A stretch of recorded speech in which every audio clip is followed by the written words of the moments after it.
അപ്പോൾ hello guys, ഇന്നത്തെ video എന്ന് പറയുന്നത് നമ്മുടെ ചുപ്പാ ചുപ്സിൻ്റെ ചെറി ബ്ലാക്ക് ചെറീൻ്റെ ഒരു വലിയ ഒരു മുട്ടായിയാണ്. ഇതിൻ്റെ കവർ പൊളിക്കാൻ കുറച്ച് പാടാട്ടോ ഗൈസ്, അതിൻ്റെ പൊട്ടിച്ചിട്ട് വരാം. അപ്പോൾ ഗൈസ് നമ്മൾ കഷ്ടപ്പെട്ട് പൊളിച്ചിട്ടുണ്ട്. അപ്പോൾ കുഞ്ഞാവേൻ്റെ അവൻ്റെ മുന്തിരിൻ്റെ ആണ്, കറുപ്പ് മുന്തിരിൻ്റെ, വയലറ്റ് മുന്തിരിൻ്റെ, എൻ്റെ ബ്ലാക്ക് ചെറിയാണ് കേട്ടോ. ഫുള്ളായിട്ട് പൊട്ടിക്കാം. ഓക്കെ, കുഞ്ഞിത് ആദ്യം ആരാ ആക്കുന്നത് നോക്കാം.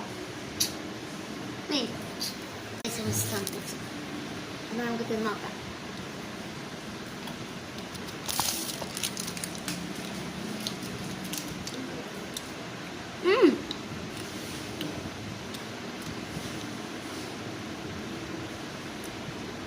ചവച്ചറക്കാൻ കുറച്ച് പാടാണ്. എല്ലാവരും ലൈക്ക്, ഷെയർ, സബ്സ്ക്രൈബ് ചെയ്യുക.